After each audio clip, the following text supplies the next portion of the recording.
Welcome to the High Existence Podcast, where we challenge the way you live. We bring you the wisdom and tools to help you grow into a more enlightened version of yourself.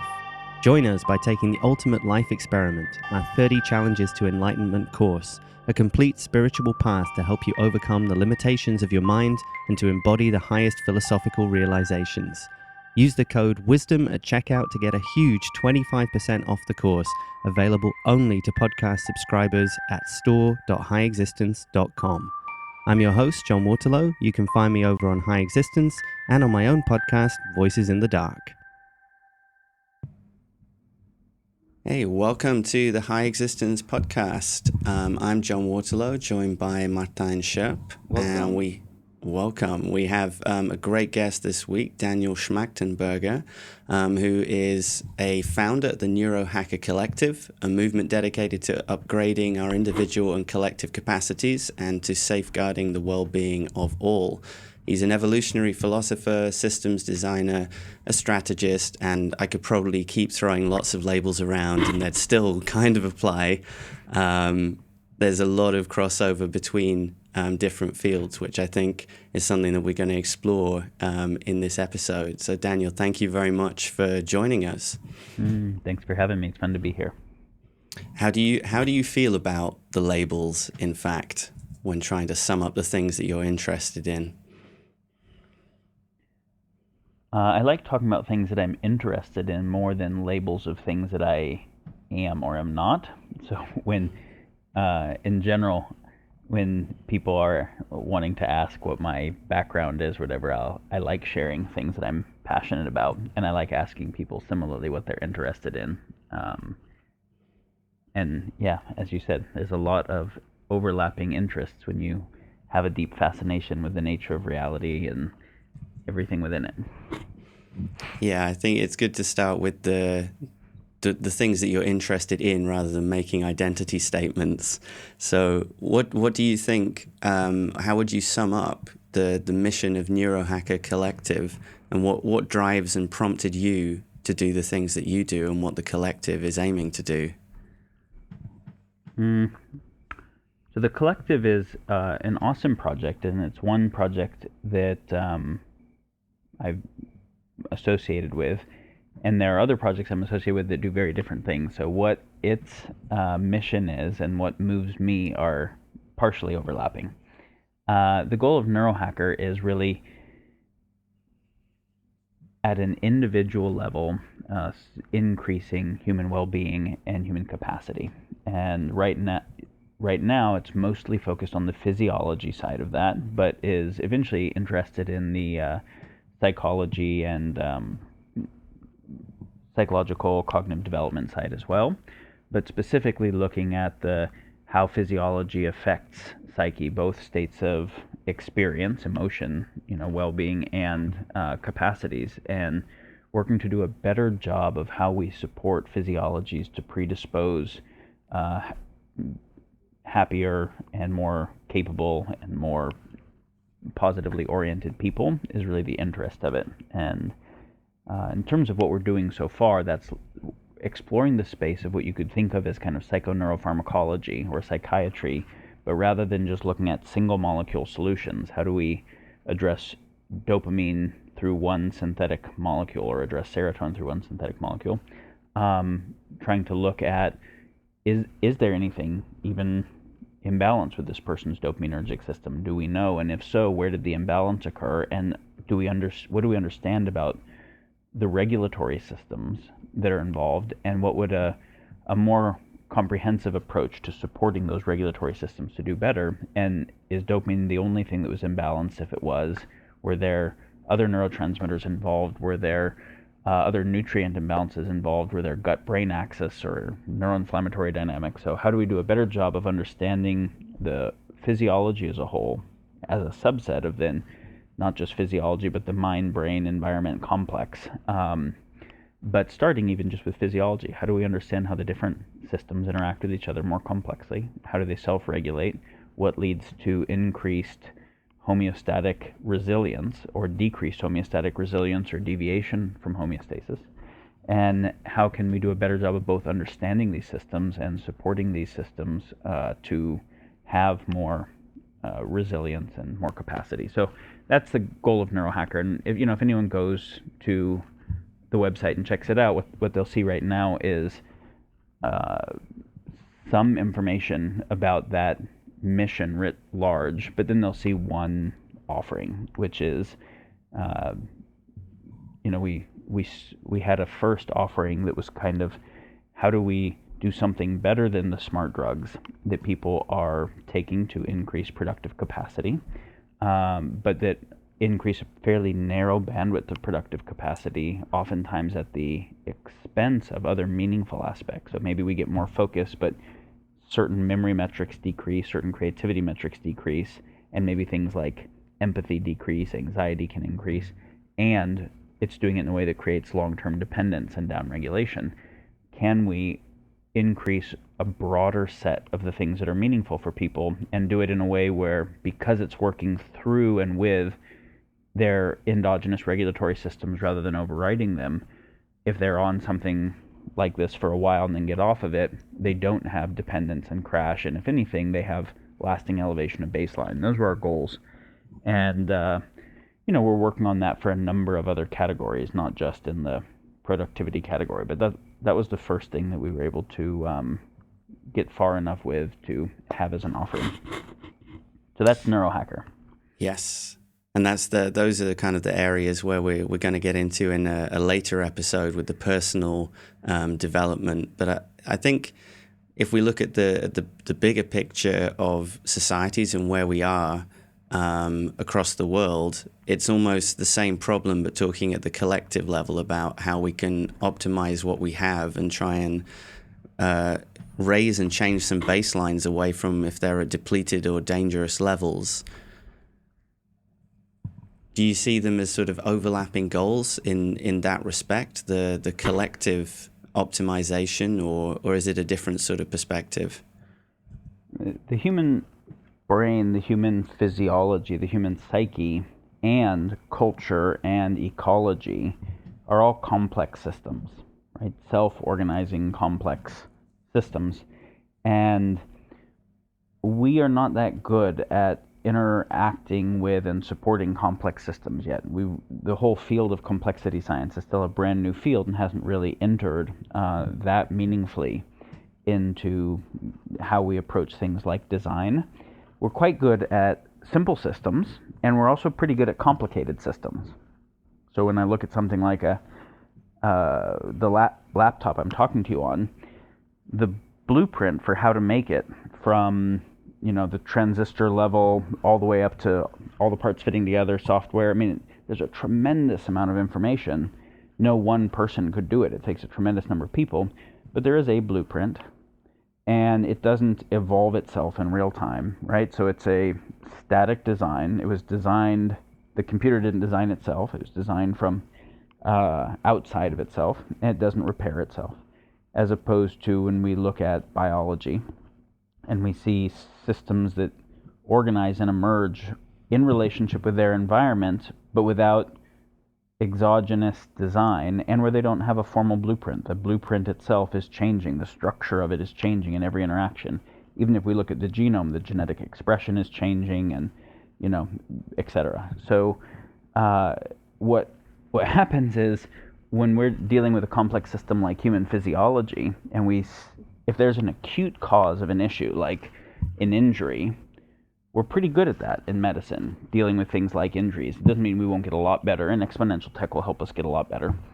But when we're dealing with something like cancer, or autoimmune disease, or neurodegenerative disease, or something that doesn't have an obvious acute cause, it has complex causation. And that might mean that there isn't one cause. There's a number of different causes, and they might not be the same for different people. So we might be looking at autoimmune disease where infection was some kind of subclinical infection was part of a destabilization of homeodynamic systems, and some kind of toxicity exposure, and maybe some kind of nutrient deficiency combined with some kind of genetic predisposition, right, all came together to lead to a series of imbalances that eventually we call MS or rheumatoid arthritis or whatever it is. And so not only might it be multifactorial, right? But it might have many steps of causal transform. The infection leading to changed immune cells, leading to autoimmune antibodies, etc. And that happen over the course of time. And you have this delayed time causation. All of this makes it much harder to assess cause and effect.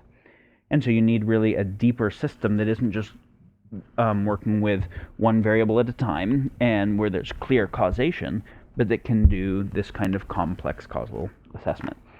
In the same way that we are just starting with functional medicine and systems biology to try and understand the human physiology more complexly, but we have dealt with it pretty much like, oh, you have a tumor, let's cut it out, rather than understand carcinogenesis well. Cut it out or radiate it out or poison it out. We've really dealt with global issues, right? We've dealt with the environment in very much the same way. The temperature's too high, so let's do geoengineering to address decreasing temperature, but that's not addressing the cause of why the temperature's too high at all, because we really don't know how to do that well enough. There's too many complex economic and social and worldview and technological factors, so we largely deal with it symptomatically. We'll deal with wars symptomatically without understanding all of the things that lead to patterns of human experience and behavior that lead to war. And so I would say that one of the things I'm really interested in is understanding that universe is a complex, not a complicated system. That just like our computer, our civilization, most of what we have built as civilization has been complicated systems. Complex systems are anti-fragile inherently.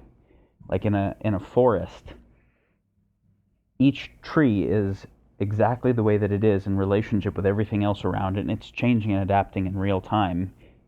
It's contextual, right? And because of all the ratio of aerobic to anaerobic microbes of certain kinds of plants with others, ones that fix nitrogen and take nitrogen, you can't get one bug that's going to devastate everything. There's going to be predators for that bug. There's not going to be that much it likes. Whereas you contrast that to row crops, and you can get a bug that can devastate everything, right? The row cropping is fragile. It is susceptible to collapse in a way that robust, complex biospheres aren't. And we can think of physiologies, in a similar way. We can think of culture in a similar way. What we have called civilization so far has been a process of converting complex systems into simple and complicated ones. And that doesn't mean it hasn't done anything good, but it has been kind of a entropy generator in that way. When you think of evolution as increasing elegantly ordered complexity that has more synergy leading to new emergent properties, we take a tree that's in a forest that has an indefinite number of value metrics, right? Like its value to pollinators and its value to stabilizing the topsoil and to sequestering CO2 and producing oxygen and home for these kinds of animals and just all these things. And the fish 1,000 miles away that have different water because of the way it stabilizes topsoil, and the people that eat the fish generations down who are going to have different epigenetic patterns because of it. Like the tree is in this radically interconnected complex system. So you say, how do you even assess its value? It's totally non-fungible, non-interchangeable with any, and you can't even quantify it. But if I kill it and turn it into 2x4s, that 2x4 is not really adapting or changing. It slowly degrades, but otherwise it's a fixed thing. I extract it from its environment. It has, all I care about is, say, tensional and compressional strength, two things, and I really am going to take that even further and just measure it in dollars and make it accumulatable or exchangeable. When we look at that process, I took something that was contextualized and complex, I decontextualized it, brought it into a lower degree of complexity, and in the process we're actually making human civilization, our whole habitability here, fragile. And so I'm very interested in how we can understand universe and nature and reality better, how we can understand complexity and self-organization better, so that we can work with the systems that, like economics is just made up monopoly, right? Like our governments are made up systems, but ecology isn't, and biology isn't, and psychology. There are intrinsics to it, even though there's plenty of made up stuff in there. So how do we understand those better so that we can work with them in ways that support real thriving of the things that are fundamentally meaningful? In trying to understand that and thinking how much expertise needs to go into it, I was thinking back to what you first said about the nature of the body, that when, say, we have a disease or a disorder of some kind, there can be so many interlaced, interlocking causal factors, yet doctors are often experts in just one of those. So is there potentially an expert problem here, that lots of people are in their particular fields, say economics, and they only see things through the economics lens? Do we need to have more jacks of all trades involved, or is this a case of, I don't know, re-understanding what you need to be an expert? Yeah. So an expert in a complicated system. See, one of the things about a complicated system is you can break it apart into parts and understand the parts in isolation, put it back together, and you don't have the same kinds of synergies that you have in complex self-organizing systems. So no one has to understand every part of the computer, because we can take it apart and put a new CPU in, put a new hard drive in, and you notice that we've treated bodies very much like that. Like, oh, this part's worn out, let's take it out, put a new one in, or you don't really need this part, as opposed to like, whoa, what happened with the regulatory systems here, and what role did it really play? And a gastroenterologist can't, and a neurologist and oncologist, they can't really understand any of those parts independent of the other ones, because what's happening in the gut via the microbiome, via the gut-brain axis, via the enteric nervous system, via so many different kinds of pathways is affecting what's happening in the nervous system, and then all of the top-down mechanisms. So I wouldn't say that an expert problem is how I would describe it. I would say there's a problem of hyperspecialization in complex systems where that is just not the right epistemology. And Alfred North Whitehead wrote this great paper some decades ago called the problem of overspecialization. He said, notice how the smarter a kid is, the earlier we start moving them into specialization. And we move them further and further into specialization, so that by the time they do their PhD, there's a few people in the world that really understand their dissertation, and they have relatively little abstraction across domains, lateral thinking into other spaces, etc., because they're supposed to be able to do a good job of that specialized expertise. And of course, we know there were benefits of specialization, but I think then there were real problems with it. He said, so when all of our A students are thinking about tiny, tiny parts, then who's thinking about the whole? And so we are leaving to people who didn't, excel that well to think about it, or just nobody at all, and it is just a complex kind of system, but it's not necessarily the one that we want or that works effectively. So I wouldn't say what we want is jack of all trades. That's kind of a false dichotomy. I would say people who are studying complex systems, and who are studying systems at all, and who are studying deeper level generalized principles and things like design that are cross-applicable, so that they really have the right epistemology to understand the systems that they're looking at and to work with them. Yes, I think that's critical, and I think it's been critical for a while, but especially in the face of machine learning. Within narrow intelligence, right now already, and over the next little bit, narrow intelligence via machine learning will just be better than us at combinatorics within finite spaces. And it really is generalized intelligence that is at the meaningful place for humans to develop themselves and work.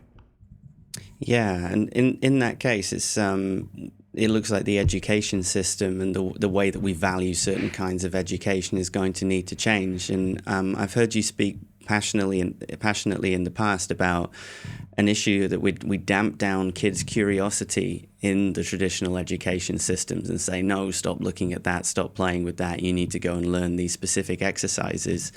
So yeah. I wonder how you think we can reawaken that kind of curiosity without fear. And when I say fear, I mean the fear of parents or older generations, because they might want to nurture it in their kids. They understand the necessity for it. But if they don't have any answers themselves, because the parents have only got this old-fashioned education, how can we overcome this divide and find a way to nurture it in children?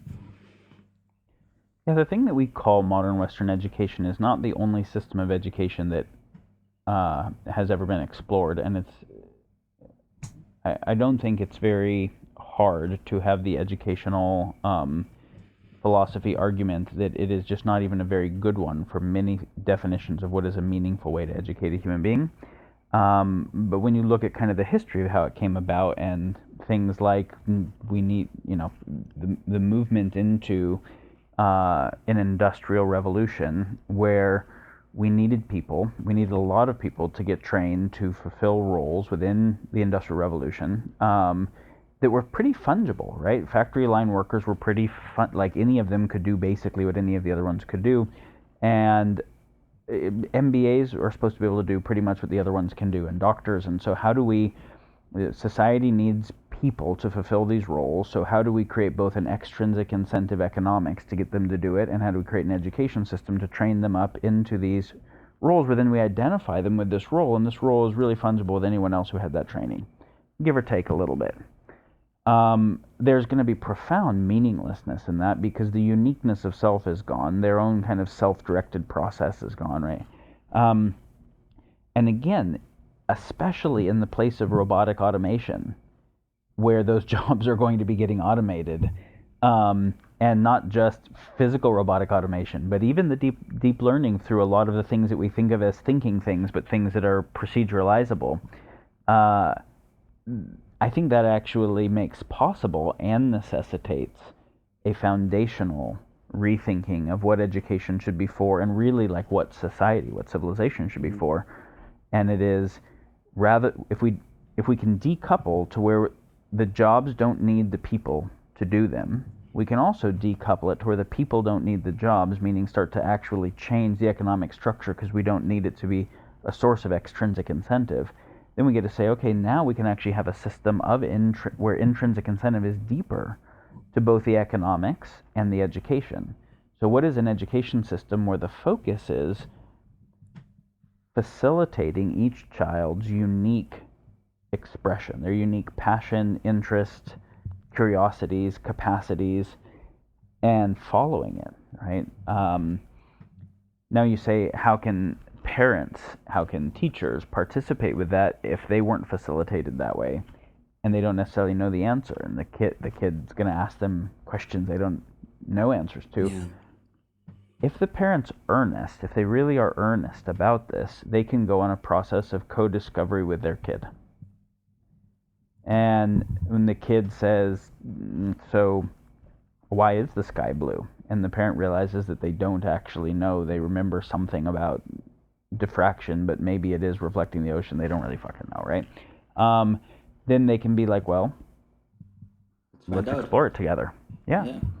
And then rather than push for that exploration to go in the way that they're interested in, pay attention to the kid's interest and ask them, like, find out why they're interested in it and what their intuition about it is, what their thought is, and help go through the process of helping them learn how to learn and facilitating their interest in life and letting their interest in life and their learning reignite the adults also.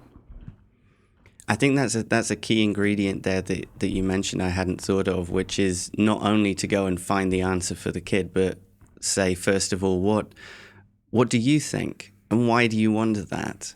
And try and tune into the nature of that curiosity. It's the dynamic that I often see, and I even feel it myself, is a sort of sense, a little bit of shame and fear. If someone asks me a question I feel I ought to know the answer to. And so it's a kind of a conversation too about putting aside our own ego and need to appear a certain way in front of others. Well, there's a few fun things here. So let's first address the part about asking the kid why they're interested. So the kid asks why the sky is blue. maybe that was the question they asked in the moment, but they're just really curious about why any color has color. And they could just as easily ask, why is the leaf green? And they really just want to know what color is, right? Or they're really asking kind of a question about God and existential things, about like, why did the creator make it that way? Because that's the way they're thinking about it. And so they're thinking about things like, why is anything the way that it is? Or they're asking a question about, why is it that we subjectively experience it as blue, and does that relate to what is objectively true, and do we all experience it the same way? If you don't know, you're going to go into answering it the way you think they're asking it. And then you're going to find them get bored pretty quickly, and then you're going to get frustrated and try and get them to pay attention. And so it's pretty important to actually pay attention to what is the real inquiry. And then not you go find the answer as if the answer already fucking exists. They might be asking questions the answers don't fully exist to, and you get to like be in that process of discovery together where the answer matters less than the investigation, the inquiry, the thinking about it. And some of the best questions are when they get to things where we don't know the answers, and their intuition about it might be as good as anybody's. Yeah, that's the whole, I guess the stereotype, the picture of the from the mouths of babes thing, where you start seeing the world from a new angle just because somebody is asking a question which is unencumbered by years of cultural conditioning. Yeah, and if we're asking about, so what's fundamentally real? Is consciousness real? And this is all arising in my consciousness. Is matter fundamentally real, and my consciousness is an epiphenomenon of neural networks? If we ask a question where the real answer right now is we don't fucking know, those are the best thinkers in the world, vehemently disagree on this, then it's a place where you get to actually have a dialogue with them really on equal footing. Because you actually can't, even though you can tell a whole history of Western philosophy and Eastern philosophy on it, that still just brings you to, I just told you a whole lot of things about why I don't know. And so if you can come back to the like fascination and the interest, you're in the same place as them, and they are touching it for the first time in different ways. How do you think we can get to tackle the other point that I mentioned, is how do you think we can get to the point where we're not worrying about admitting our ignorance? Maybe it's not such a big deal to a child, but I think that we, in the West, loosely speaking, it's seen as largely not okay to admit, oh, I don't know, even though I feel that I should. Yeah, so I mean, you can see what a great tool to control other people that is. Yes. And you can see how little real freedom you have, and how little real ability for peace or intimacy or honesty with other people you have while that bullshit's running in you. Now, let's step back and think about it like this for a minute. Let's think about the field of the knowable and the field of the unknowable as ontologic categories. Well, let's think of them as epistemologic categories for a minute. Can you explain to our audience what the difference is? Yeah, so ontology is, in philosophy, the inquiry into the study of what is fundamentally real, what exists. And epistemology is, how do we know? Like, do we think this exists because we're measuring it and all getting the same thing, because we're experiencing it, because we're intuiting it, because we're doing math? Like, what is the right process of coming to believe anything that we might believe? And so there's this deep relationship between what we think is real and how we think about anything. And so those are some of the deep categories in philosophy. So let's think about the knowable stuff and the unknowable stuff. Now, Heisenberg set a limit on knowability at the quantum mechanical level, right? Said the position and the momentum of a quantum particle are not simultaneously knowable. And here's the big deal. It wasn't an epistemologic limit. It wasn't we just can't get enough information about it. It was an ontologic limit. They don't both exist at the same time. At the level of the quantum, it does not actually have a fixed amount of momentum and a fixed amount of position. It has something weirder than that, like a probability distribution about how much of those things it has. And so there is a limit to the knowable, And then you say, okay, well, how many quantum particles are there in the universe? And what are all the interactions between them? And how much unknowable is there from that? And it's like, okay, that's a profound set. And Gödel's incompleteness theorem set a limit on the knowable when it comes to mathematics, right? The foundational axiomatic set of math is infinite. Well, you can't know infinite shit. The knowable is always finite. But the unknowable is infinite. So it's important to get first that the unknowable is a larger class than the knowable, fundamentally. And then within the knowable, you have the known and the unknown. And the known is, I have a reasonable confidence margin through whatever process that my understanding of this is pretty good. And the unknown is, this is hypothetically knowable stuff. We just don't know it yet. And there's plenty of that. Within that, the unknown is also a larger class than the known is within the knowable. Now, why am I specifying this? I'm specifying it because if I think that I should know most things, then I actually just don't know the deepest things about the nature of knowability itself. And so that idea, like, oh, someone asked me something I don't know, there's something wrong with me, like, to just realize how ridiculous that fucking thought is. Yeah, and it's... Oh, on you go. And to instead say, okay, well, there is an infinite class of things I don't know and couldn't know. And then there's a bunch of things that I could know that I don't, and that's forever. And that is fascinating, right? That is enthralling. It's like you get to touch a sense of awe in that. And so I think that reframe of just really getting how vast reality is and how complex and how deep, and then being able to have a totally different humility in relationship to it. There's an emotional and even spiritual element to this, I think, that people find, or I've found, if you study something in depth, when you go into the subject at first, you can make all sorts of strong and sweeping claims because you don't know enough to know how complicated it is, and that's quite exciting. And then the more that you learn, you realize, I feel like I have to equivocate over everything all the time because everything's so complicated. I wish I could go back to when I knew less. But then the transformation can happen where you can become comfortable knowing that you don't know much. Yeah, so this is a fun process, right? So we will see, you go to an academic conference and you'll see the top scientists in a domain almost tripping over themselves to not make any real statements because they don't want to say something wrong in front of all the other people that probably know a shit ton of stuff that they don't know that is relevant where what they're saying might be wrong. And then you look at people who are radically less educated about a field and, adamant and passionate about it. So now I basically shared half of the story. So one half is,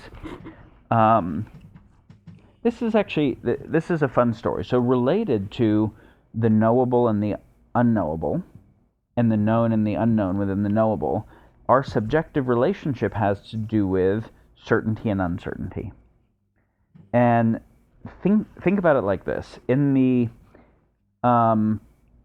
pre-modern world, in most of the kind of religious traditions, and maybe not some of the mystical interpretations of them, but at least in the dominant expressions of the religious traditions, certainty had a pretty high value, right? I have certainty that I know who the right God is, and I didn't get the wrong God, and I'm dedicated to that when I'm doing the right things, not the wrong things. And if I get it wrong, I could go to hell instead of going to heaven, or I could reincarnate badly instead of reincarnating well. And I'm certain enough that we can burn women as witches and do crusades and whatever we need to do because we have enough certainty about that rightness, right? Right. Now, science started to emerge and have a lot more success in really important things like aiming cannons, and practical physical things, which is actually part of why it proliferated and won. And it acknowledged certain kinds of uncertainties, but it also gave us the capacity for more certainty. Plenty of questions like, do heavy things and light things, or dense things and non-dense things fall at the same speed? We were able to start solving some of that stuff, right? And Earth being round or flat, and so even though within the philosophy of science, the purely uncertainty holding it is very deep, a lot of people carried the kind of emotional orientation towards certainty into the way they did science, and wanted to be pretty sure that the universe started with a big bang, and matter first, and biology and consciousness emerged from neural networks, and this isn't actually the philosophy of science. It's actually an emotional structure of associating certainty with security and value, and associating uncertainty with insecurity, fear, and lack of value, which is an emotional and existential bias leading to a cognitive bias. So then postmodernism saw these flaws, and it said, shit, look at all the things that we fucked up in the name of over-certainty. All the things we were certain about where we were wrong later. Even within the sciences, when we were pretty certain we had it almost all figured out around the time of Maxwell's equations, and modern physics fucked it all up. And that's just happened so many times. We really shouldn't ever be certain about anything, because historically we've been wrong about all of it. And whenever we were over certain, we could do really terrible stuff. And so then postmodernism said we should actually embrace uncertainty about everything, and kind of all certainty. And of course I'm radically simplifying all of pre-modernism, and then modernity, and then postmodernity. But a move towards embrace uncertainty, and any idea, any narrative is just one narrative and isn't fundamentally true, and we don't know. And so then it kind of pathologized certainty and made uncertainty laudable. And I think both of those are untenable. And, we can actually see some major problems in the world from certain interpretations of postmodern that have led to the post-fact world, that have led to increased likelihood for strongman leaders to come in a post-fact world. But I would say part of maturity is having a mature relationship with certainty and uncertainty inside of ourselves. And it's what you could call it epistemic maturity, which is, I have a reasonable confidence margin for certainty about these things based on the appropriate processes that I went through to come to it. And I have less confidence margin about these things, and I have no confidence margin about these things, but my security in universe and my self-worth aren't coupled to any of it. Yeah.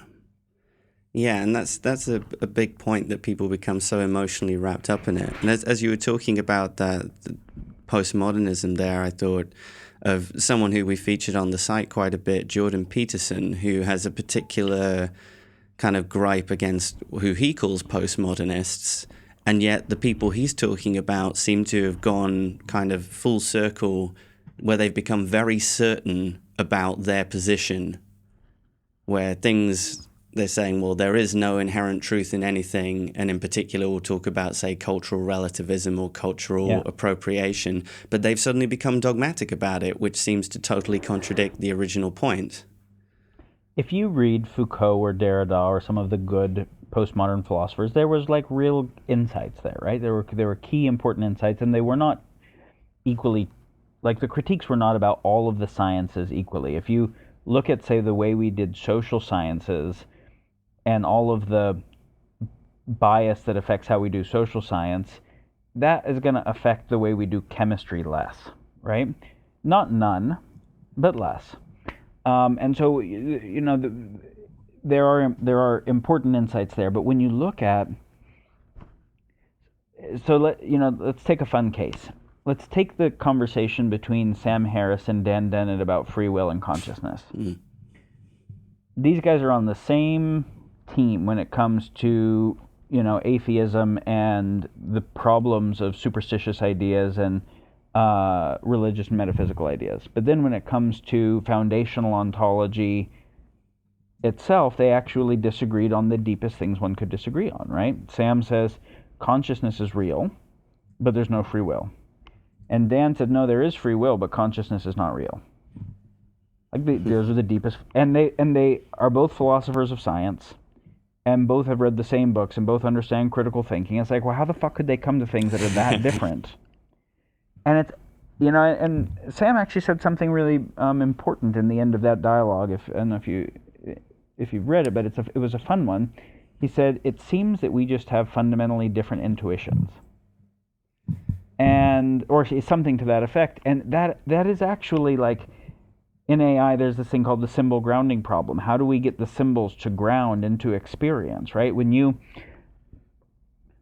think of an apple, you know things about the way an apple can be tart or sweet or mealy, or its skin can kind of peel off, or it can snap, or like you have so many interdependent contextual things, and you've taken it in through a tongue and a nose and your fingers and so many sensory organs, plus the abstraction layers of it, that the symbol has grounded, right? The symbol apple has grounded through all of those sensory channels.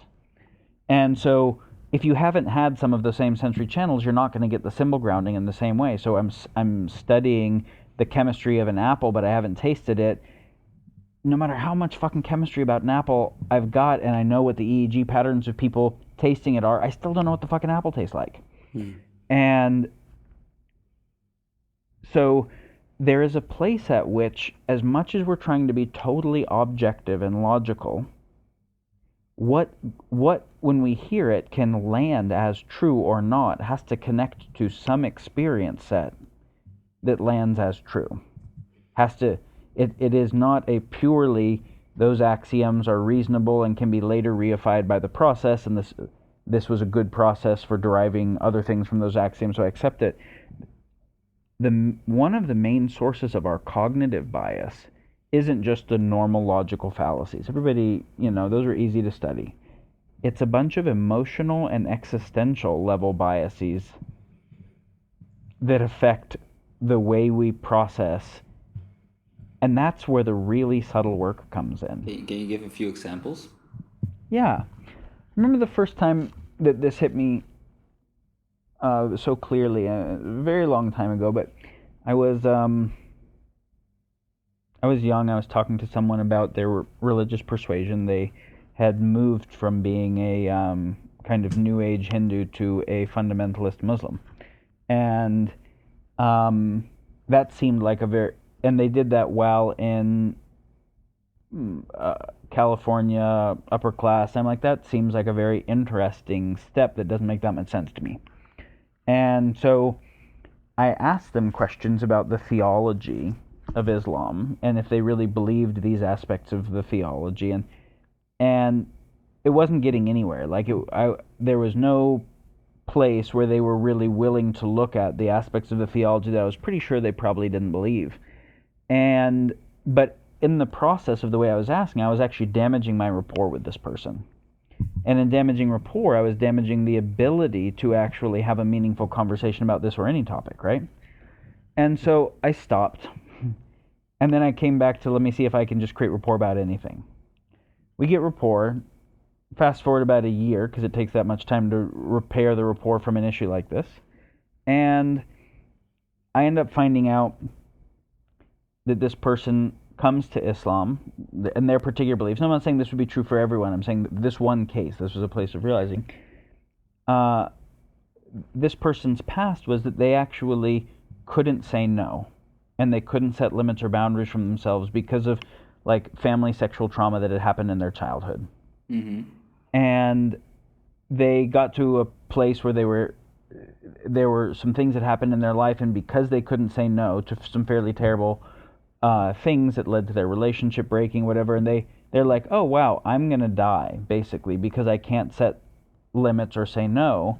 And then right around that time, they met a friend who had just joined Islam, and they were talking about it and the rules and kind of the absoluteness of the rules, and that they didn't have to hold boundaries themselves. They just, being someone who believed that, got to follow those rules. And at a survival level, that told this person, oh, she could actually survive because she could adopt a rule set that she could say no with that reason. It bypassed her childhood reasons of not being able to say no. And so what I realized was it had nothing to do with theology, even though later the theology backfilled itself as a rationalization. And so I was addressing it at totally the wrong level, because it wasn't the level at which the decision was made. The choice wasn't made by a deep rational introspection and study of the theology compared to other theologies. And so then when I talked with them about basically just childhood and their ability to say no and set boundaries and construct those capacities inside of them rather than try to deconstruct a belief, once they actually felt they had that capacity, they ended up deconstructing the religious belief on their own. Right.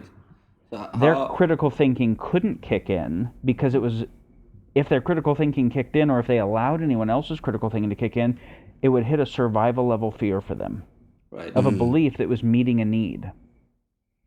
And maybe it's the need to still be part of your family, because if you leave the religion, you won't be part of the family, or you won't be part of the community, or you're too afraid of death, and so, there's an extent, whatever it is. Or it's a situation where if you say this particular thing inside of academia and inside of the sciences, you'll be shunned for saying something that is so non-standard model that you lose all kinds of opportunities. So there's like all these little subtle and not so subtle sources of bias that affect the process of how we go about understanding reality. It's also the same sort of mechanism. I'm thinking of when you make a big change in your life, or maybe you leave a place of employment and people become angry with you because you're changing, you're not what they expected anymore, because for them they could receive it as an implicit criticism of themselves and their choices. And that's all happening kind of as a subtext, and people are getting angry and they maybe don't know why they're angry. Yeah. Yeah, so now you come back to the cultural relativism and you see, okay, someone might have taken postmodern philosophy and used it as cognitive backfill to positions that largely came from other places. They didn't just come from a emotionally neutral, existentially neutral study of the topics, and that this was the very best thinking they could come with on the topic. It might have been their own trauma, or witnessing a trauma in the world that was so problematic that they took it on or resonated with it, and that's affecting then the way they are, what they're resonating with intellectually and how they're processing it. How do you think we can become more aware of that in ourselves? Like if we start from the point that we're willing to become more aware of it, a lot of these things just sort of well up as emotions, and sometimes that's useful and sometimes it's not. But maybe if we take the example of cultural appropriation, which is such a hot topic at the moment, how do you see that playing out for people emotionally, and how might we be able to have a more productive, self-reflective conversation about it? Well, one good thing is I want to see if I can take both sides or any side of the topic well enough that I really get it. And if I can't, if while I'm trying to take the other side, I feel like I'm mocking it the whole time because it just seems so stupid, then there is some bias that won't actually allow me to see reality through that lens and see if I'm missing anything. Right. And so then part of earnestness would be, can I actually, do I know that I'm seeing what they're seeing, or am I might not be, but I actually, notice how many times there's I want to stay in with the people who share a belief similar to me, or coming to this belief that I had answered some really critical things that made me feel more okay, or like I had my shit together, or safer in universe, or smarter, and leaving that feels scary. You notice all those kinds of things. And so I would say the degree to which we can identify with our own earnestness to learn and explore more than our current position about things, that's a much better identity to the degree we need to have one. I think with the example of of cultural appropriation, when I try and think into the mind of someone who thinks that it's pretty much always a bad thing, I have sort of two rough pictures of what that can be driven by. And one is the more negative kind of wanting to virtue signal and want to be right on and sort of accrue the sort of certainty we talked about before, that I know that this is wrong to do, it's morally wrong, and therefore I'm a good person. And the other, I think, comes from a place of pain that it's hard to want to identify with. That if you feel that your culture or the culture of your parents and relatives has been taken and abused, that's quite a deep hurt. And you're coming from a place where you feel there is no understanding of you. It's a deep alienation pain. And that's also very uncomfortable to enter into. Yeah, so I think this is a good process, right? Where you're not making everyone who believes that cultural appropriation is an issue in the same category. You're acknowledging that there might be different epistemologies and different processes that bring them there, which is key. And then you're kind of feeling into what those could be, and some that you can really empathize with. This is not a topic that I would say I have very deep familiarity or expertise with, but as I just think into it right now with you, there's a bunch of things that come up, right? As I think about someone who says cultural appropriation is wrong and why that would be, I can imagine reasons deeper than just even the pain of a culture that has been damaged by another culture. I can imagine very real reasons. So let's say we take, hey, white people shouldn't wear dreadlocks, or they shouldn't wear Hindu bindis, or they shouldn't, wear Hare Krishna Shika ponytails, or whatever it is, right? Well, then you say, well, what were those things? Well, there's a superficial answer, which is they were some aesthetic whatever, right? But then you go deeper. Well, it was actually a signaling mechanism of people who had went through. So say in getting that that Brahmin string, or getting that mala, or getting that whatever it was, they had actually went through specific rituals, specific processes, practices, worldview, where then they could see anyone else who had that, and they could know, here's a person that I'm going to have a certain amount of shared experience with, and it created a signaling that was actually relevant not only maybe for survival, which it very much might have been in a world where in-group, out-group dynamics have determined most of survival, but also their ability for deeper connection, trust, coherence. And they're like, okay, that actually meant something sacred. And now, if someone else is taking that thing without all that it meant, now I actually don't know. My signaling system is broken, and I don't know if these are people with shared experience or not. And so you think about, like, there might be layers of depth that you're just completely missing in an argument when you come to a position on it. And I'm not saying I think cultural appropriation is always wrong. I'm saying as I start to imagine I can think of a lot of things, and I would want to listen a lot. And I'd want to see, can I be earnest about it, or does something come up in me that starts to get blocked? And if it does, I want to look at that. Well, I think that's a great attitude. It's both self-reflective and asking questions, but also not seeking to have a certainty at the end of it. What comes up for me when you're describing those sorts of symbol systems and how we can read those things is it at the core that we have, as humans trying to understand each other and improve ourselves, are we kind of tripping over a kind of an innate nature which is tribal and wanting certain systems to make sense and apply to everybody? Is that something that we can overcome? Big question to dump on you. That's a few different questions. Mm-hmm. Let me separate, are we tribal and signaling mechanisms in human nature? Sure. Signaling mechanisms were actually part of what helped us go beyond tribalism. Because if I'm in a hunter-gatherer society, pre-agrarian society, and we're below Dunbar number, right? Typically below 150 people, maybe meaningfully below that. I actually don't need signaling mechanisms because I know all the people. Like, I firsthand actually know them all. I've lived with them my whole life, and I know if it's the people that I know and can trust or other people that I don't know.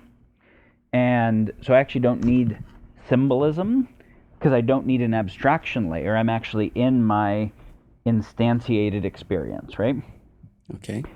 And now, if we want to get a number of tribes to be able to come together into villages and then kingdoms and then nation states, or religious associations, or whatever larger kind of entity that has some coherence, then the question is, how do we have coherence with other people that we don't know, but that we've chosen to have coherence with, in a situation where that was survival relevant? And now signaling mechanisms were a major part of how that happened.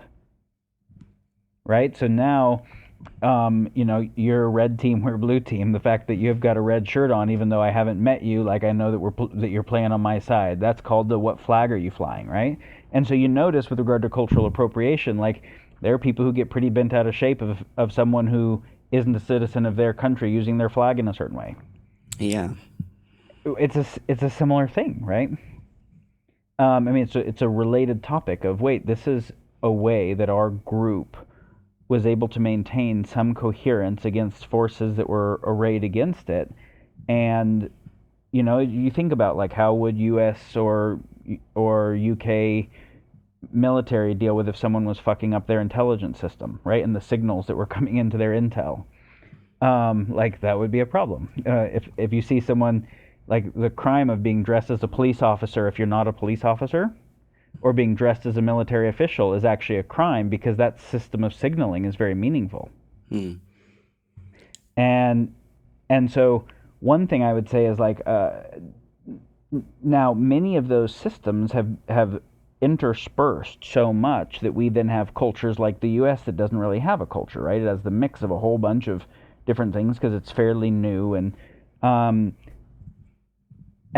and so then, of course, it makes sense to allow those cultures to come together and to make new emergent things from one perspective. From another perspective, if some of those subgroups feel like they are still needing to maintain some of their identity for survival or thriving reasons, then it's like, wait, fuck, this is a real issue.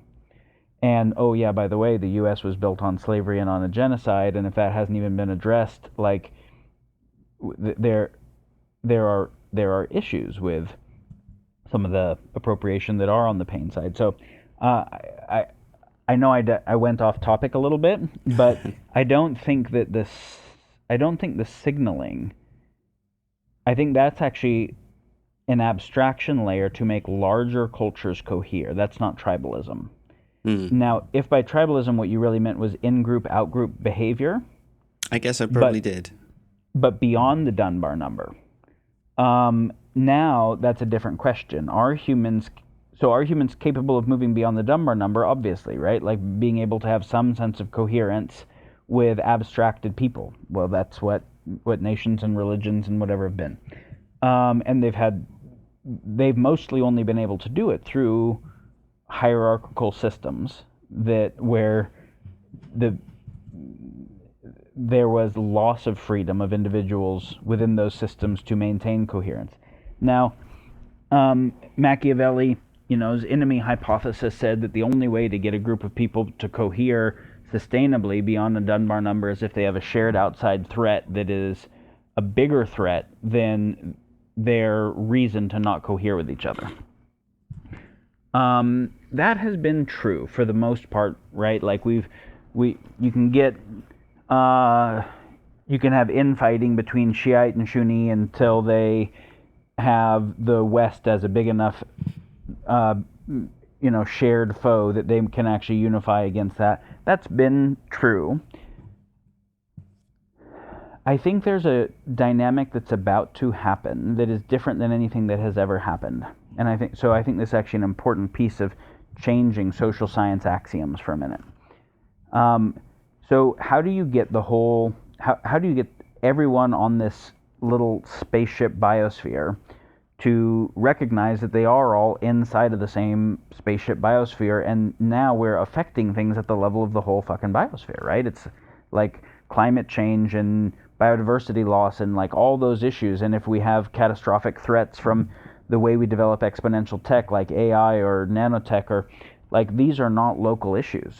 So local governance doesn't make any sense if we're affecting each other completely. Like China and India and the US can't think about climate change as countries in a meaningful, sense without what each other are doing. So how do we get that to happen? Well, either you've got to have some aliens attack so we can all unify against a common enemy. You've got to abstract the enemy and say climate change is the enemy. We all need to unify to keep ourselves from going extinct as a species, or AI is the enemy, or whatever the fuck we decide. Or you can actually unify.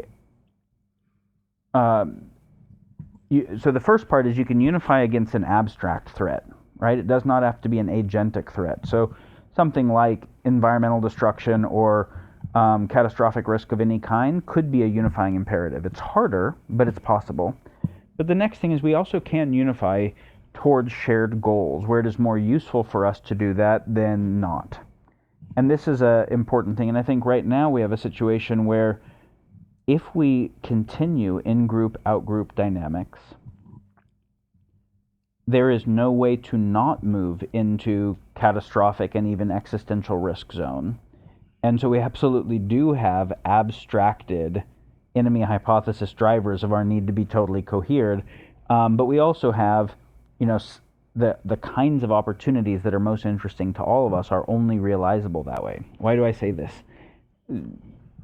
If we think about it from a game theoretic perspective, those early tribes would cohere with each other as a team to then, when they needed to, compete against other tribes in a win-lose game model, and they would compete either for resource extraction of scarce resources or direct head-on competition through war, right, through military conflicts.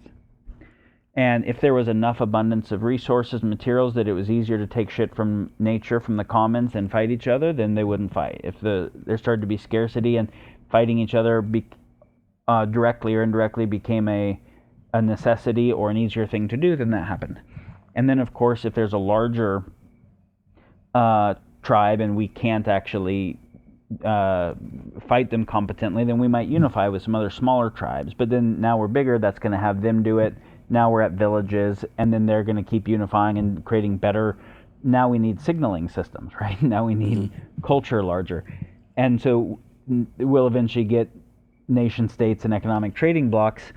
But as we think about this kind of what we've called civilization growing from tribes into what we have now of, kinds of large conglomerated superpower dynamics where our ability to compete with each other for extracting scarce resource from the earth is actually getting us towards the points of making the earth not habitable across major regions, and where then you start getting massive refugee human migration issues that start to collapse grid infrastructure that can't handle it over the next little bit. Syria was already an example of that. Droughts leading to people moving from subsistence farming areas into the city, leading to resource shortage, leading to the war and the escalation that happened, and it was basically a small one. But also, even then, these groups in war with each other, we can't use our weapons, right? Like China and Russia in the U.S., like, we just can't get into a war with each other. So we'll try and deal with them as proxy wars or whatever, but we have weapons that are powerful enough that winning would against the other one, since the other one also has powerful enough shit, winning would require destroying the whole playing field for everybody. When you get to enough power in a game theoretic situation where winning requires destroying the playing field so it equals losing even for the winner, and win-lose game theory becomes omni-lose-lose because there's that much power, then you either have to get off game theory entirely, and this means in-group, out-group dynamics, or you go extinct or very near, right? You have a massive step down in capacity, catastrophic or existential risk. I think in the next very little bit, very short number of years, we either continue competing for the extraction of scarce resources, moving the biosphere towards more, critical fragility, and keep competing with each other in heads-on fashions that end up and competing for more powerful tech that leads to exponential tech that is autocatalytic and can run away from us in a number of different ways. And we will have then a radical step down in civilization, either no civilization or a radical step down if we continue doing that, or we actually figure out what the fuck omni-win-win on a little bitty biosphere where we're all in it together means. And it means something where nations are an obsolete idea. They might have served evolutionary relevance, but they don't anymore. And it means something where private balance sheets where you want to accumulate more shit on your balance sheet because it leads to new capacities, but scarce stuff that other people don't have, and where nature doesn't have a balance sheet. So all of the economic incentive is to externalize cost to nature, take shit out of nature, and compete with each other for it. That shit served evolutionary relevance, but can't go further either. So there is some, a post win-lose game theory, a post in-group, out-group mentality requires a complete shift to economics, complete shift to governance, complete shift to culture, religion, all the way down to a shift at identity, where I'm not even a fucking separate being in my mind. Of course I'm an individual, and actually even a totally unique, non-fungible individual, but I'm an individual that wouldn't exist without the whole rest of it. That wouldn't exist without an atmosphere with oxygen. That wouldn't exist in the way that I am without other people doing a gazillion functions that my life depends on. And when I get that we're all these emergent properties of an interconnected whole, and unique emergent properties that are not replaceable, at that identity level, we can start getting something that can transcend in-group, out-group dynamics. This reminds me of, I don't know if you've read a book called Finite and Infinite Games. Yep. By James Cars. Yeah, it's a great read. For those who haven't read it, he outlines a perspective on essentially everything in human life where we can see it as a game, and a finite game. There's winners and losers and a clear outcome, and it's finite. It's not going to be something you could repeat it. You could do it multiple times in a series, but each outcome is kind of set. Whereas the point of an infinite game is to keep playing. So like a relationship, or we would say the human species, if this is the game we're playing, what we want to do is not to have winners and losers, but to be able to enable the game to continue rolling along. And yeah, it's a great foundational book, and I highly recommend it for everyone. And it has so many layers of depth and meaning built in that if you're reading it, it's a treatise on economics and governance and spirituality and human psychology at the same time. But that core idea that finite games are meant to be won, and when you win, the game's over. And infinite games are meant to continue the game of play.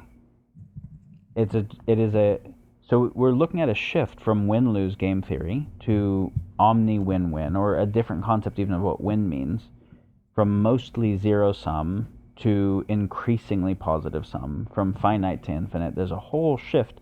But that new thing isn't even anything like what we have called a game previously. Yeah. And if to win is to play, then this brings us to a couple of points of ideas that people have talked about. I know you talk about the commons as a key reference point in your work, where things that are like the common resources, or the things that are common to everyone, like the environment.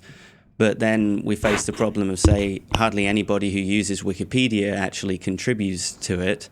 And how can we change that perspective? And then there's another obvious example, which is the idea of a universal basic income, which would enable people to keep playing their lives without feeling that if they don't do certain things, they're simply not going to be able to play at all.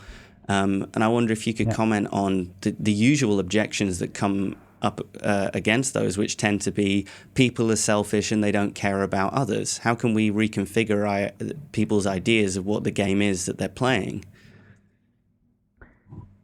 Yeah, so you're asking questions that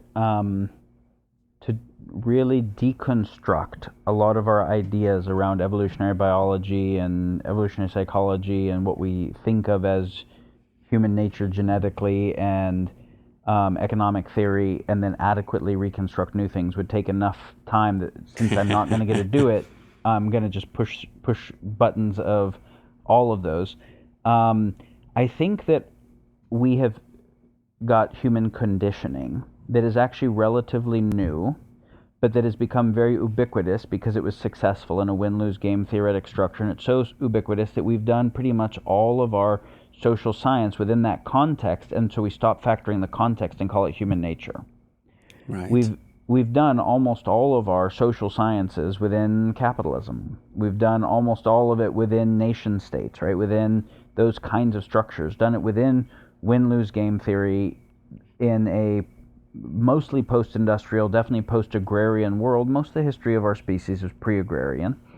Definitely pre-nation state. And pre-agrarian also meant pre-capital, pre-private ownership of surplus, because there was no fucking surplus. And so there's a totally different relationship to those things. So,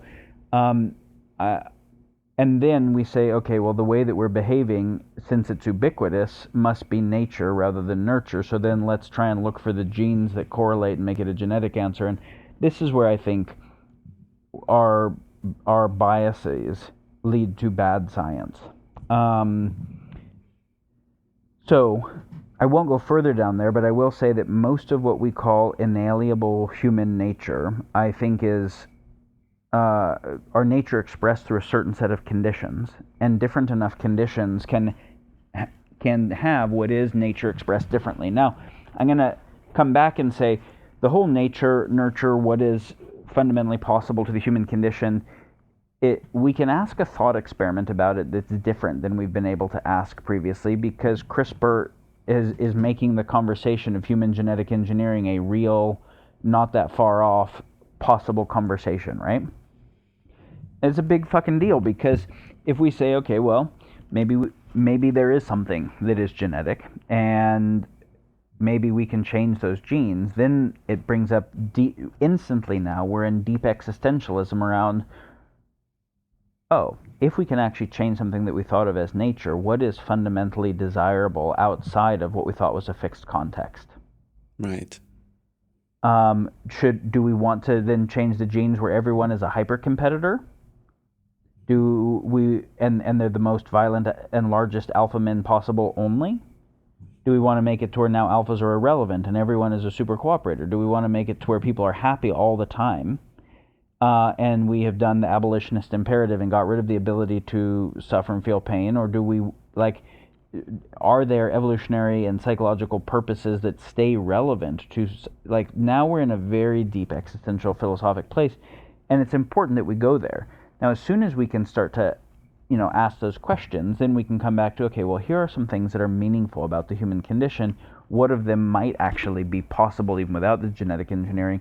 But it does make us start thinking that what we have thought of as human nature that was a hard, unfixed limit, we can at least think about it more flexibly, which I think is a useful thought experiment. But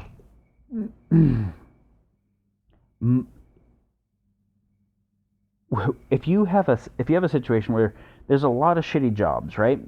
Like tarring roads is just not that fun, and et cetera, et cetera.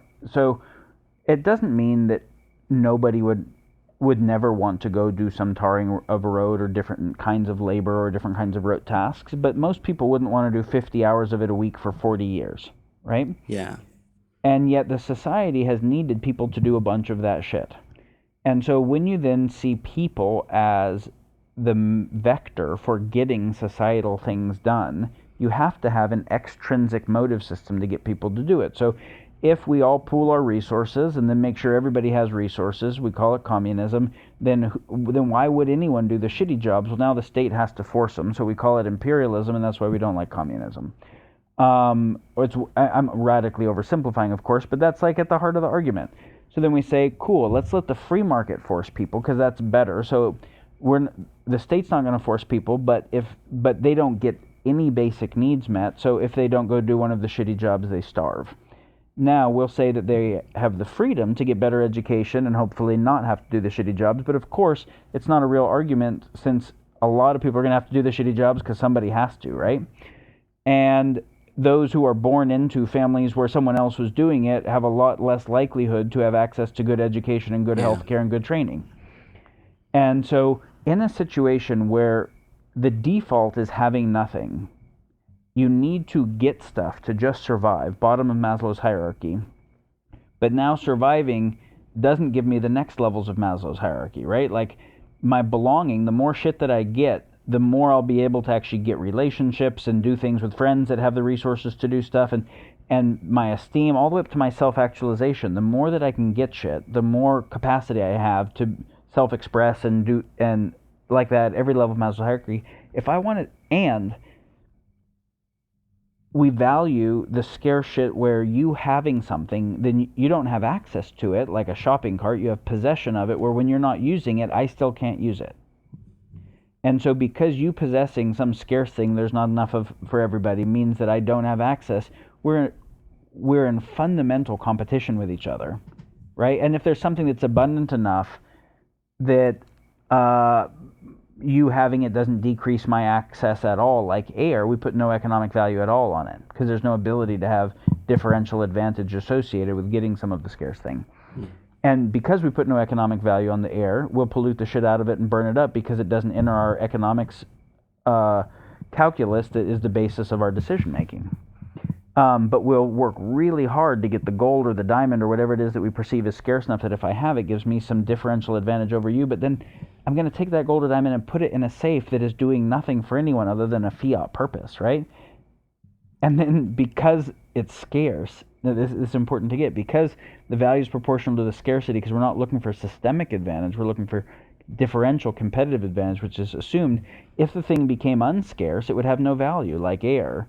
So as soon as we start finding that diamonds aren't as scarce as we thought they were, we start burning and crushing and hiding them, right? Yeah. Because now we need to artificially manufacture scarcity.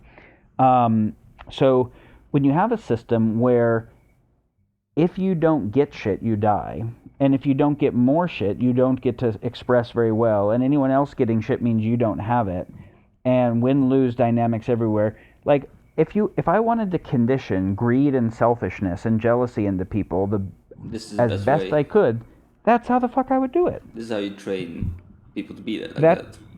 Exactly. And if I wanted to train people to be psychopaths, right? Not like I put them through enough first-person childhood trauma, or they have the right kind of brain injuries or genes for formal psychopathy, but I want to decrease their empathy pretty radically and their ability to rationalize harm.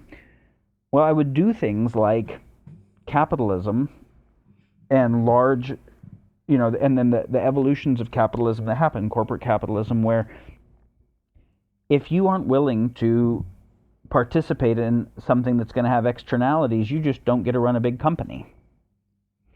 If you're running a big company, you've got to say, yeah, shit, well, those mines are run by slave labor, but like there's just no other mines, and if we tried to pay for fair trade, we'd be totally out of business, so you got to like crack some eggs to make some omelets. Just even being able to participate with a system that isn't closed loop, that doesn't actually value all the metrics that it affects, requires rationalizing harm and having a kind of abstracted psychopathy. So, we have a system that you can think of as conditioning low-grade ubiquitous psychopathy in everybody. Mm-hmm. And then we do social science on it, and we call it human nature.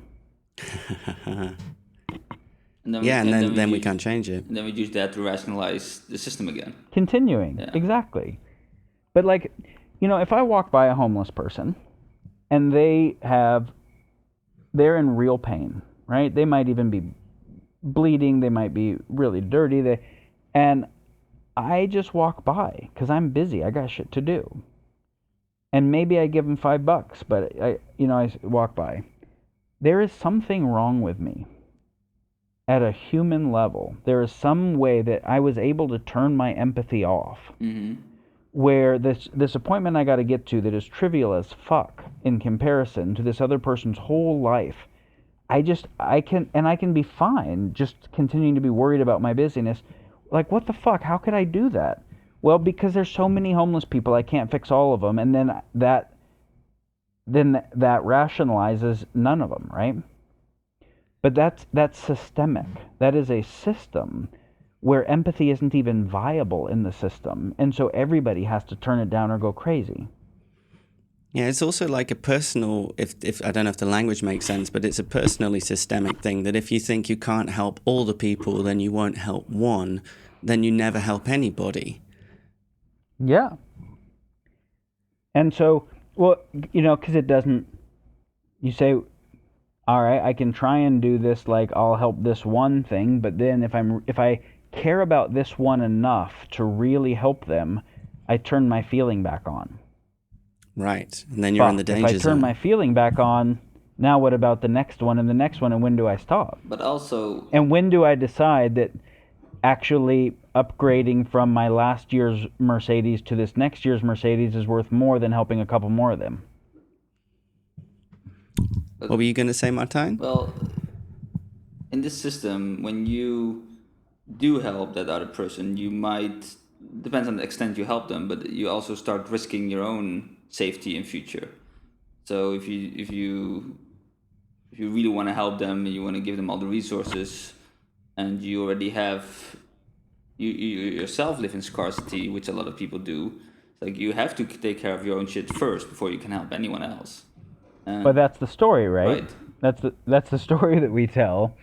And then, of course, now this is a very painful thing to say, but most people then, if you look at the end of their life, the amount of shit that they've consumed and what that did to the environment, what it did to however many animals that were involved, how many species went extinct related to those supply chains, how many animals in factory farms, and then how many migrant workers, how many people in sweatshops, etc. And you look at all of that, and then you compare it to what that person then did once they got ahead well enough to help other people. Like they are on the liability side of nature's balance sheet. Yes.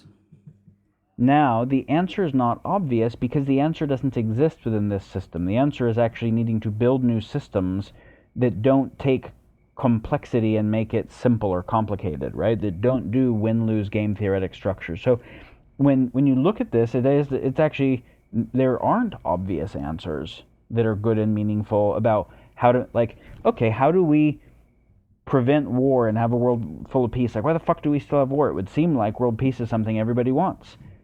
Okay, well, how do you have a for-profit military-industrial complex as the largest block of global economics and, understanding the laws of supply and demand, have a world that doesn't have war? Like, how do those two things get to live together?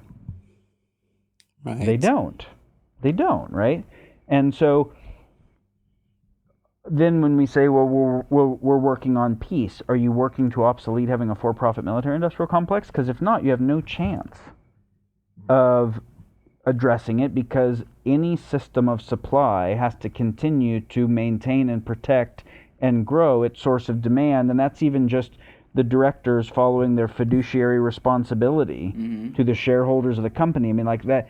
So the point is, the system as a whole is a paperclip maximizer.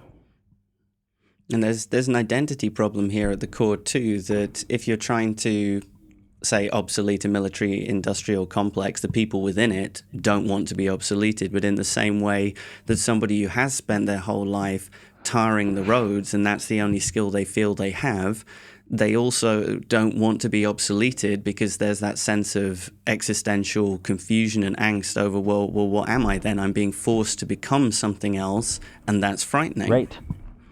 Right. So the shift that has to happen does include a macro structural shift, but it also includes individual, both trauma and attachment level shifts and identity level shifts, right? Because most people's identity, not most people, everybody's identity was conditioned by a system, and it's adaptive within it, and it's actually maladaptive to making something else.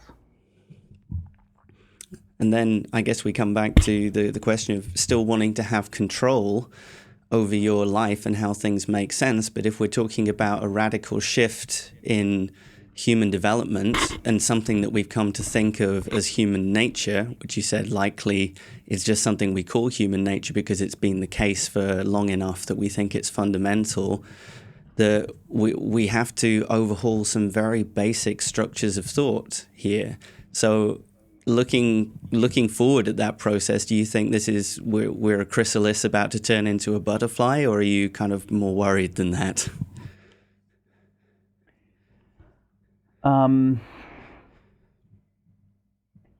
I think that if we just first I will say that we have what I might call kind of naive techno-optimism, which I won't name names, but much of Silicon Valley is famous for, right? Mm-hmm. And that narrative is also connected to kind of that dialectic of progress, that we used to have these short, brutish, nasty lives, and shit has just been getting continuously better with capitalism and tech and industry, on a consistent path, and it's going to continue forever. And every problem we have that ahead, we don't really have to worry about because human ingenuity always figures it out. I do think that this is radically naive. I think that it is a more dangerous worldview than fundamentalist religious worldviews. Interesting. Because the fundamentalist religious worldviews can't create new tech that gives us more power. And having more power, exponentially more power to affect shit without having comprehensively better decision making means exponential externality equals catastrophic risk.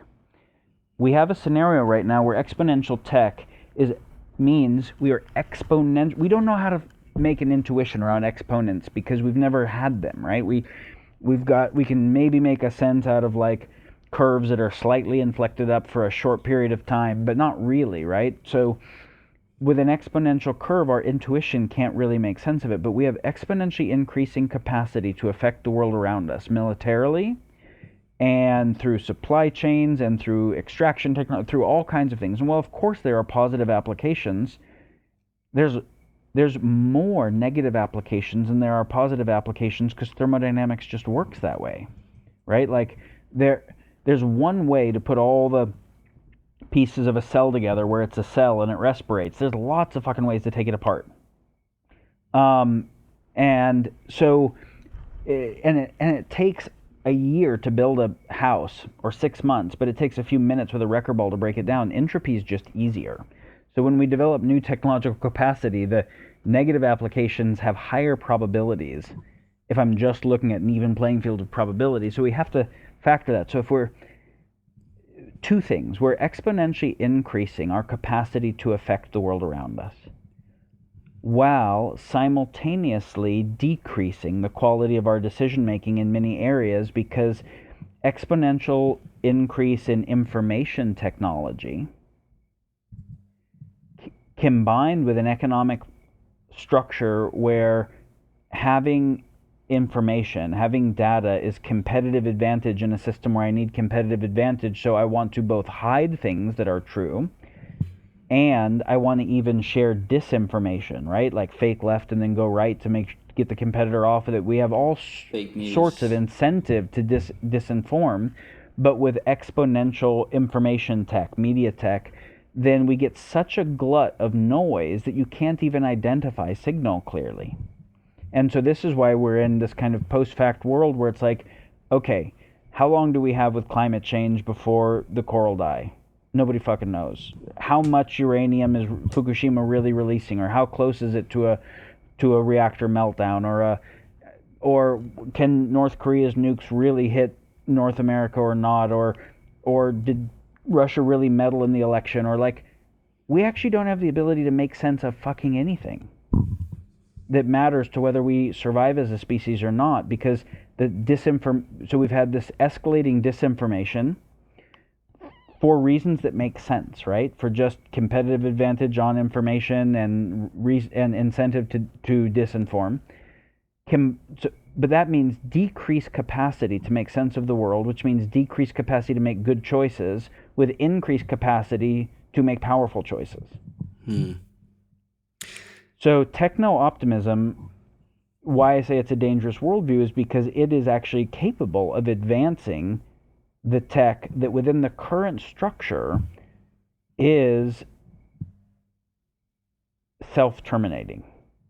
And so we do need to say, okay, shit, nature does this complex self-organizing, self-adaptive, resilient thing. The era of evolution is defined by it.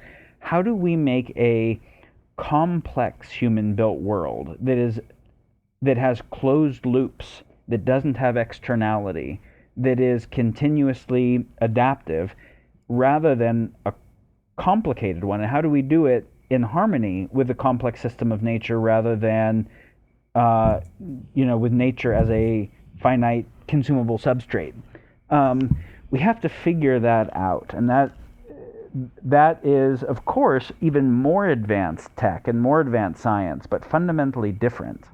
Oh, so you were asking, I'm sorry, the question, are we going to make it, or are we not going to make it? How does it look?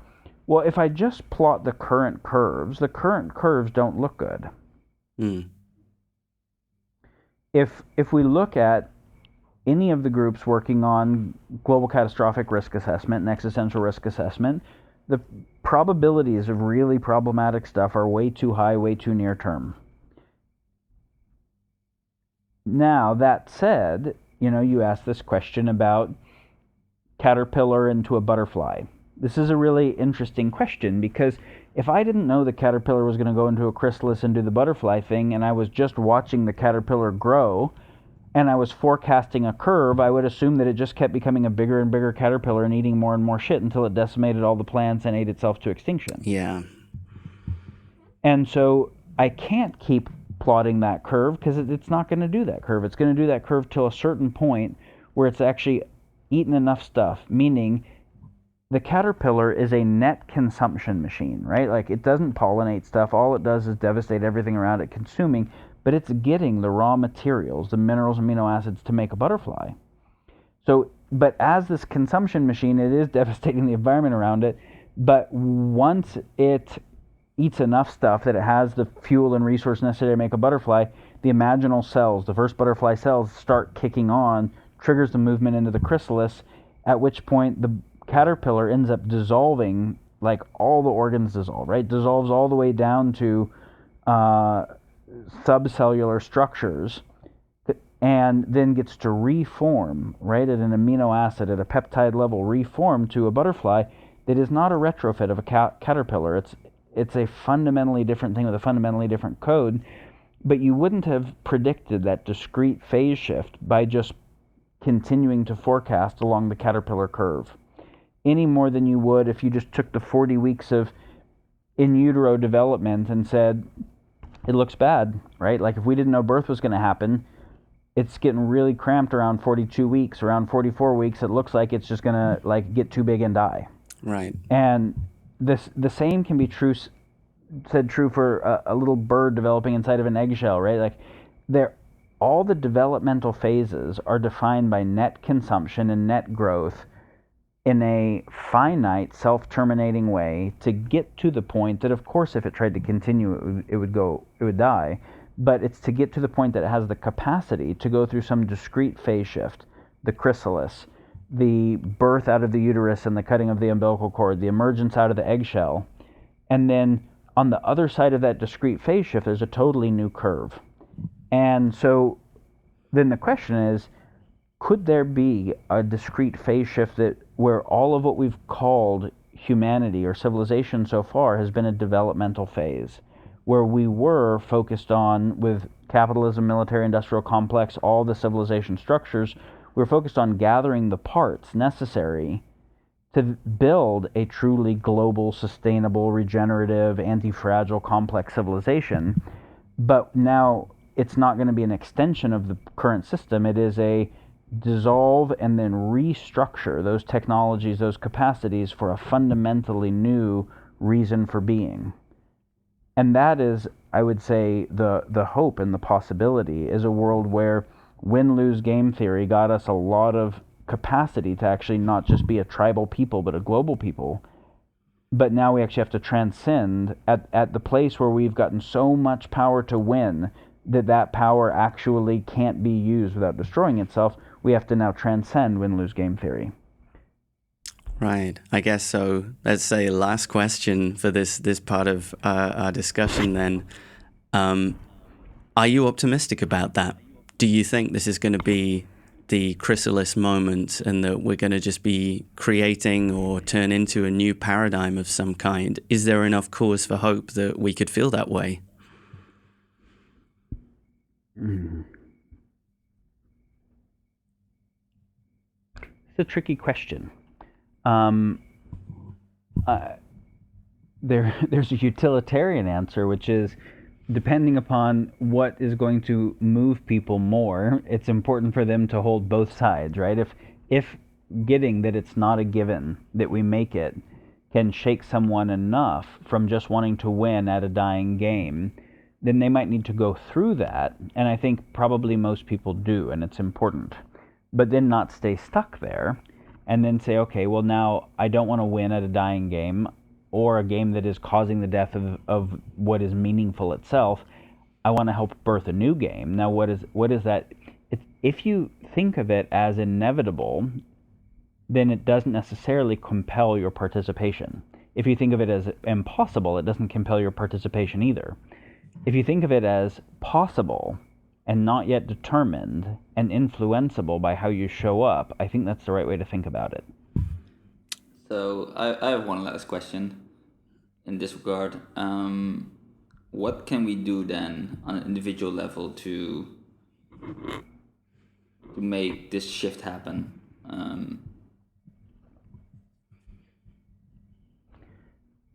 Yeah, so I'm going to answer that in a meta way first. Sure. Ask that question earnestly a lot and really work for answers without assuming that any authority already has them. And not assuming that there aren't places that have a lot of answer that you want to study, right? But like, for whatever faults we can assess there, Gandhi did some very meaningful things that have not been done at that scale, maybe ever. And one of the interesting parts of the story, when he said, in South Africa the first time, then India later, he said, okay, I'm gonna stop this. I'm gonna get home rule for India. And people said, how? He said, I have no idea. Mm-hmm. But he said, I know that it's right. I know that these people being enslaved by another people is not right. I know that's right. So I'm committed to aligning my life to make it happen fully before knowing how. There's a decision before the problem solving. Mm-hmm. And so then it was then because of that, he said, so my how, I'm going to just sit here and journal and think about it and meditate and pray and do whatever process I have to come up with a how. And then when I get that how, I'm going to try it. And then when it failed, he was like, no, I didn't fail. I just learned something, kind of like Edison's light bulb, and try again. We have to take something, an approach where there's a knowing that we don't actually know how to do this fundamentally new phase yet. We want to learn from all the people that have been thinking well about it, and we want to be thinking well about it, and we want to be adding our energy to it as best as we can, and we want to get really fucking earnest about that. And notice, wait, where am I actually just kind of mostly trying to win at the current system, and what does that mean, and think more deeply about it. So the first thing I would say is really that, rather than me give an answer, do this thing, it's activate yourself as an agent of sense making, as a capable being that can actually make sense of shit and think about it and work on stuff. I agree. And so the answer, what can you do? One thing that it is not is donate some money to charity and go do some volunteer work sometimes and recycle and ride your bike to work. All of that is lovely, and we still hit catastrophe if that's the best we're doing, because it's not decrease our personal consumption a little bit, try and do some good stuff, changes anything at scale. People have to take a deeper level of responsibility for how do we actually change these meta systems? What could a future of economics post-capitalism that's viable really look like? So then you say, well, I don't know, let's start studying it. Study post-capitalism and study different systems that have been proposed, and then look at what are groups that are working on things, and is there something I can meaningfully contribute? All right, well, that system makes sense, but I have no idea how the fuck we get there. All right, what might a transitional system that's intelligible to the current system but vectors towards that? So maybe aspects of the Venus Project and resource-based economies are not fully dialed in, but there are parts of it that are right. But how do you vector there? Maybe some parts of cryptocurrency, blockchain is also inadequate, but maybe can vector there. You start kind of really dialing in what are the closest things we know for how to think about both what a viable civilization could look like and how we can vector there. And yeah, I mean, that's what I would really say is think about it earnestly, educate yourself, and work on it, and actually realize that it matters. That's really helpful. Thank you. Yeah, I agree. That's definitely, it's an active mind and not just looking for quick fixes, which I guess is part of the core of what your work is and what Neurohacker is trying to do. If people want to find out more about your own thinking and writing as well as Neurohacker, where can they go to find you? You know, all of this work on kind of macroeconomics and sense-making and governance and infrastructure, there is no place that's hosted on the web yet, but there is about to be. We have some kind of think tank-like organizations that focus on these things, but they're not publishing. At some point they might. I'll let you know. I'm about to put up a website in like a week or so, and I'll give you the URL. It'll be civilizationemerging.com or something like that. We'll put it in the show notes. But for right now, there's people can come make friends on Facebook and maybe see some things. And Neurohacker is not really focused on future of macroeconomics, whatever, directly, but it is focused on can we take complex system science and develop better technologies to help humans have the capacity to participate in these things more meaningfully. So if you're interested in that topic, then Neurohacker has interesting resources. Yeah, that's neurohacker.com for people to check that out. And looking forward to in a future conversation talking deeply about optimizing and at least improving our human capacity. So then from which point, hopefully we can tackle some of these bigger issues we've been talking about and I guess learn how to play a different game in the process. So Thanks so much for your time and for sharing all of this, Daniel. I've learned a lot and I've really enjoyed the conversation. Likewise, these were fun questions and topics, and I appreciate it. And on the topic of what can we do to help meaningfully transform civilization, looking at the model that y'all are working on, which is, what I said is people should work to educate themselves meaningfully and study and explore both outside education and mining their own thinking. Where are the sources of good information that are relevant? And I see that that's what you all have been working to do here is that's what we do. Bring together resources. So I'm very happy about that. Thank you. Thank you so much. Appreciate the compliment. Thanks for listening. If you appreciate the High Existence podcast, the best way to support it is to invest in yourself by acquiring one or more of our self-development tools at store.highexistence.com. Use the code WISDOM at checkout to get a huge 25% off the 30 Challenges to Enlightenment course. You can also leave reviews on iTunes or share it with your friends on social media. Thank you so much for tuning in, and cheers to a high existence.